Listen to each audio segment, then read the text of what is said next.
All right, let's see how you guys did on these problems. Hopefully you tried them on your own.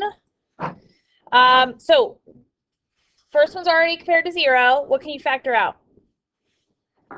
X. Okay, and that should have left you with x squared, 8x, 15, which factors more? What multiplies 15 and gives you 8? 5 and 3. All right, and then that gives you 3 breaking points at 0, -5, and -3. Set up your number line. -5, -3, 0. And then we did this 2 ways yesterday. You can either plug these numbers in by hand in each of the intervals, or you could use the calculator, put this equation in y equals, and use your table to find all the pluses and minuses. Let's see. I think, you can correct me if I'm wrong here, I think we're going to get alternating signs on this one like so. Does that look right? Okay. Any questions so far on that? Okay. Am I looking for the positives or the negatives in my answer? Greater than 0. Positives, which means your answer is all the numbers between -5 and -3, and then everything above 0. When I write this in interval notation, am I going to use parentheses or brackets? Parentheses, because it is not equal to. So final answer should look like this. Okay. Second one, already compared to 0 also for you, so you should have started by factoring the numerator and denominator. On top, you will get, there it is. Told you. Let's keep going here. All right, numerator x minus 2x plus 1, denominator x plus 5x minus 3. That look all good? Okay, so then we have breaking points at x equals from the numerator to a -1. X doesn't equal from the denominator or domain restrictions, -5 and 3.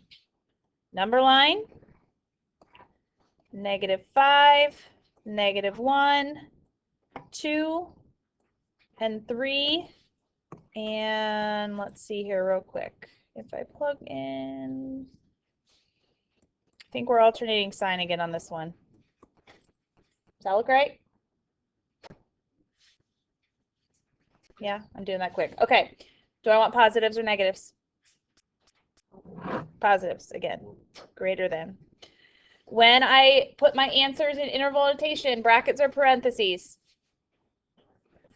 Brackets except at what 2 numbers? -5 and 3, because those are domain restrictions.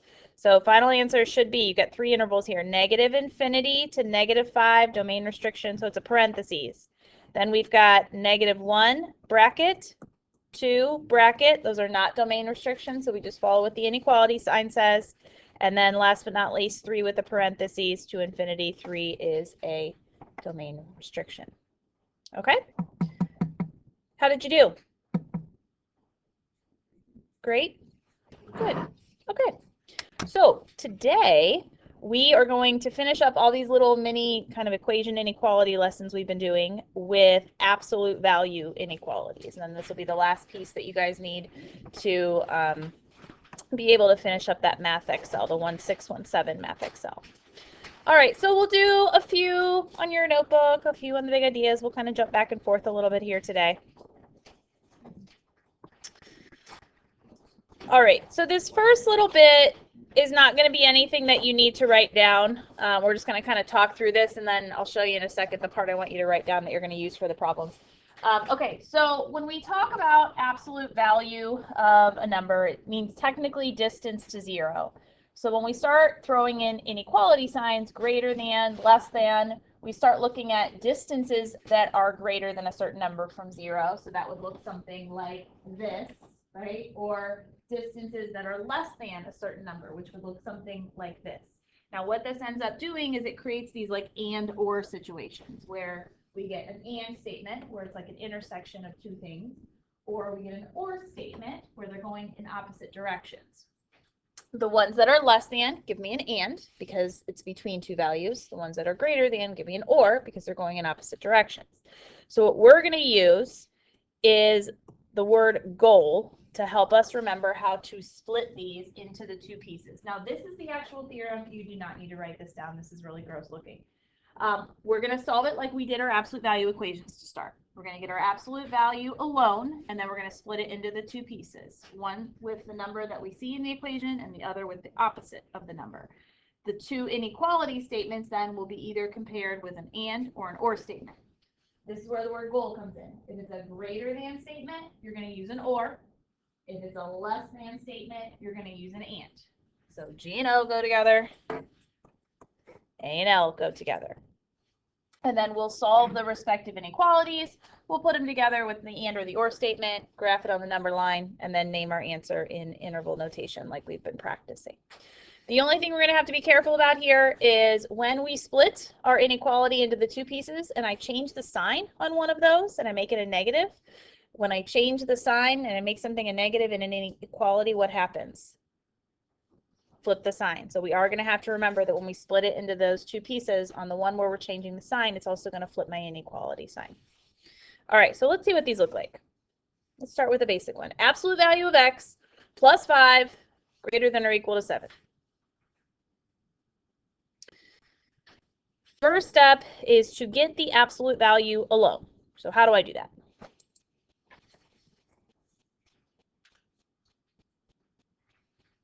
Try 5.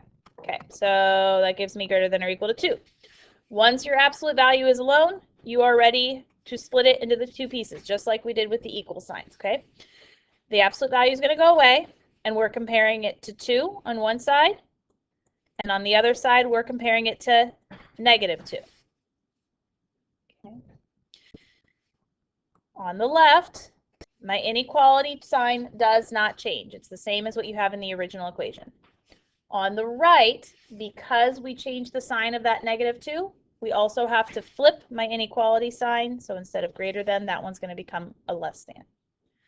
And then you would solve these two pieces individually, which here there's actually nothing to solve for. We've already got our x alone.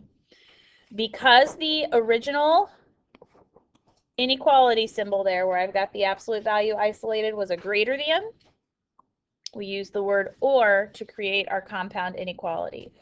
Or means union. So this was a little bit of that review from like earlier in Algebra 1 that I kind of mentioned was popping up in your homework. Or means union. You just graph both of these. If they overlap, great. If they don't, that's okay too. Anything that is shaded on the number line is considered part of the solution, whether it's in a piece or both. So let's see what this looks like on a number line first. At 2, I'm going to use brackets and parentheses here instead of open circles, closed circles, because it's going to line up with our interval notation. At 2, x is greater than, and at negative 2, x is less than. And because it's an or statement, we're not looking for an overlap, we're just looking for anywhere that's shaded. So everywhere that's shaded on this number line is your solution. Now you're just going to kind of write that into our interval notation. So the final answer here is going to be negative infinity to negative 2 with a bracket, union 2 to infinity. Translates really nicely. If you have just strictly less than or greater than, you're going to use a parentheses on your number line instead of a bracket. Okay? All right, let's try another one. Absolute value of x minus 4 is less than 1. Step 1, get the absolute value alone. That's done already. So I'm ready to split it into my two cases. Compare x minus 4 to 1 and compare x minus 4 to negative 1. If I don't change the number, I don't change the inequality sign. So the first one is still a less than. If I change the number, I change the inequality sign. So the one on the right will be a greater than. Because my inequality sign is less than, we use and to connect these two pieces and make our compound inequality, which means the answer to this will be an intersection of the two pieces that we're going to find on our number line. Now both of these we need to get the x alone. So on the left, if I add 4, I get 5. On the right, if I add 4, I get 3. I'm going to graph them on my number line. All right, so x less than 5, it'd be 5 with the parentheses, and I would shade to the left. X greater than 3 would be 3 with the parentheses, and we shade to the right. Now, if this was an or statement, my answer would be all real numbers because the whole thing is shaded. But because it's an and statement, only the part that got shaded twice is the solution. So where is the solution here? Where is the intersection between 3 and 5? And then could you check that answer? Sure. Pick numbers between 3 and 5, plug them back in, make sure you get a true statement. Okay? Make sense? All right. You guys try this one on your big idea worksheet. Number 4.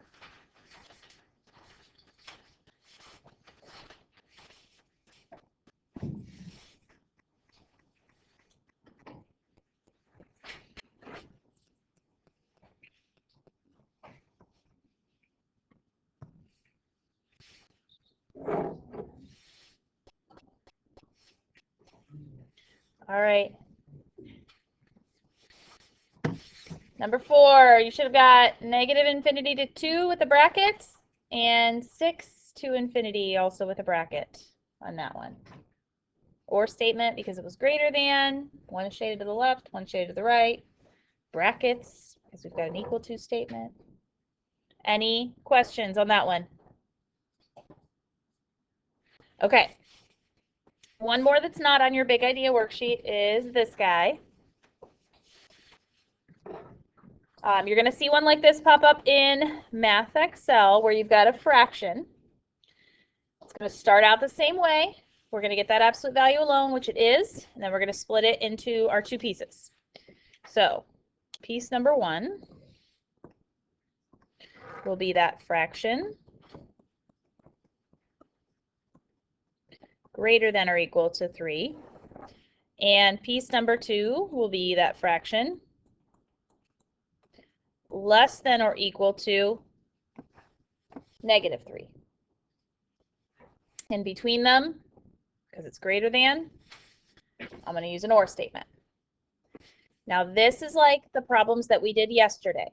We have a rational equation, so we're going to follow the steps from yesterday. Step number 1 is get them equal to 0. So both of my 3's, I'm going to move over to the other side.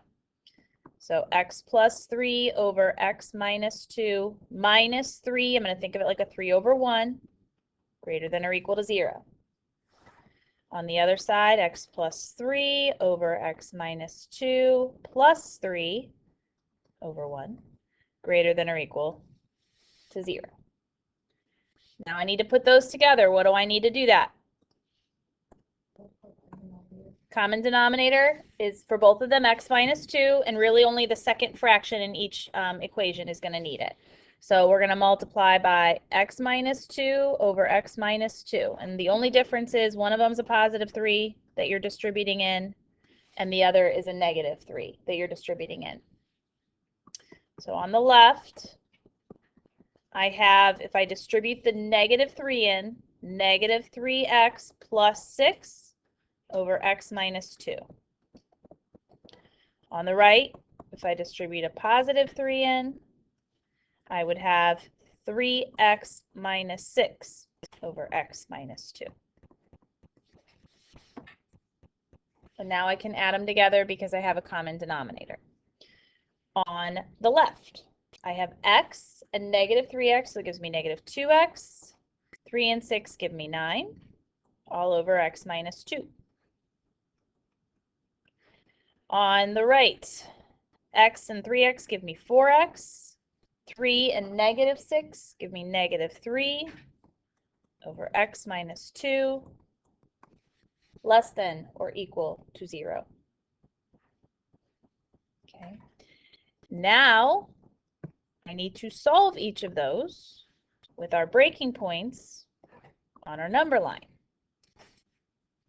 Isn't this fun? Are we having fun yet? what are going to be the two breaking points for the first one? If I set that numerator equal to 0, subtract 9, divide by -2.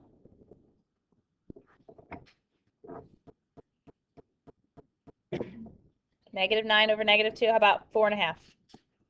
We'll just use the decimal because it's exact, right? And then if I set the denominator equal to 0, I'm going to get, mental note, I can't equal it because it's a domain restriction, 2. So 2 and 4.5 go on my first number line. Second one, if I set the numerator equal to 0, I'd have to add 3 divided by 4. So 3/4. Denominator again will be x cannot equal 2. So 3/4 and 2.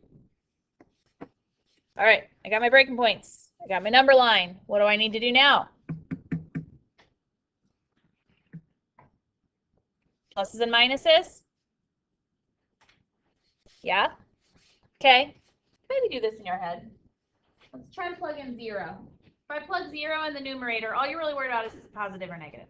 It'll be positive. Denominator will be negative. And then positive divided by negative will be negative. First interval is negative. If I plug 3 in, will the numerator be positive or negative? Positive. Will the denominator be positive or negative? Positive divided by positive is positive. Let's say I plug 5 in. Numerator positive or negative? Negative divided by positive will be negative. And in that one, am I looking for the positives or the negatives? I'm looking for the positives. So my answer is 2 with a parentheses to 4.5 with a bracket. Because 2 is a domain restriction. 4.5, I follow the inequality sign, which says equal to. Let's do the same thing on the other one. So let's plug in 0. 0 in the numerator. Will it be positive or negative? Negative. And the denominator will be negative. So negative divided by negative is positive. That's all I need. Let's plug in 1. If I plug 1 in the numerator, what am I going to get? Positive. Denominator will be negative. Positive divided by negative is negative. Let's do 3. 3 in my numerator will be positive. Denominator will be positive divided by positive, positive. Am I looking for positives or negatives? This one I'm looking for negatives. So 3/4 with a bracket to 2 with a parentheses. Last step, put them together with an OR statement that we set up at the beginning. Does OR mean both or intersection?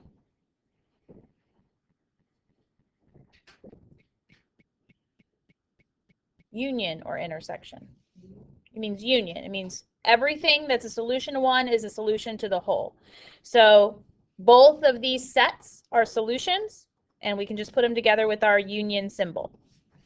And I'm going to put them in order here. So 3/4 to 2, union 2 to 4.5. And that's the final answer. If this was an AND statement at the end, do these two intervals have anything in common? Do they both have a 2 though? If there's a parentheses there. They don't. So they don't have anything in common. So if it was an AND statement at the end, what would my answer be? The answer would be no solution if this was an AND statement. Okay. That one's tricky because of the fraction and the way you have to set up the number line, because you're getting that rational equation. So that one's going to take some time. That's probably going to be the longest one on the homework, probably for all week, I would say, just because of the number of steps you have to do with it. But it's good practice. It kind of puts everything we've done together. Any questions on that one? Okay, last two problems we're going to talk about are on your big idea worksheet. I think they're number 3 and 5. Yep. They are special cases. Again, we talked about this with the equations. If I have an absolute value compared to a negative number, that's special. When is an absolute value greater than a negative number? Always, right? Do I even have to try to solve that?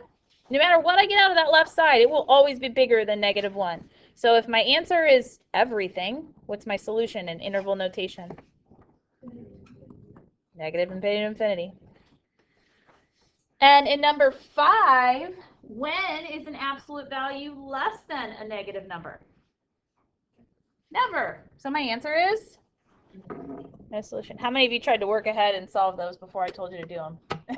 Now you're like, I gotta erase all of it. All right, that's it. End of lesson. All right, so reminders about deadlines here. Let's put those up there. Your 1517 Math Excel is due tonight. That's the first one. And then this one, 1617, I want to say Tuesday or Wednesday. Double check that. Tuesday is when this one's due. Okay, so one due tonight, one due Tuesday. All right, so now you have a take-home quiz. So let's talk about that. Let me get a tea first, and then we will talk about how this is going to work.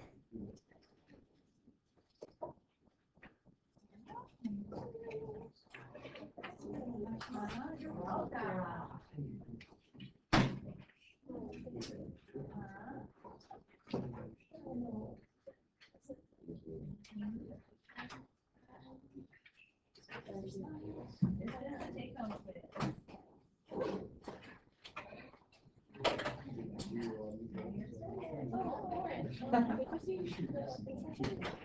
All right, so this quiz is take home, first of all, so you may take it home over the weekend.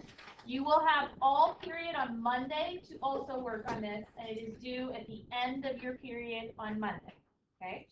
So you may work on groups with this as well, and your individual groups here that your tables if you would like to.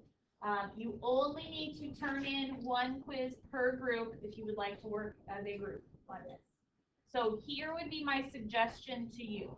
My suggestion is that individually this weekend, you guys work on the problems. And I wouldn't recommend saying like you do number 1 through 3 and you do 4 through 6 and you do 7 through 9, because then you're totally relying on that person to have that answer right and you haven't done it yourself. I would recommend that you each do the problems your own this weekend, and then take Monday to, fill in the blanks of any ones you weren't sure about, or compare answers, and that way if you do get different answers, you can take that time on Monday to figure out where the mistakes are and make sure whatever you're turning in is accurate. Does that make sense? Yes. Okay. Also, one more thing. Number 5, cross it out. You don't do it. That's in the next section. We haven't covered it yet. Cross out number 5. Not for you. Okay?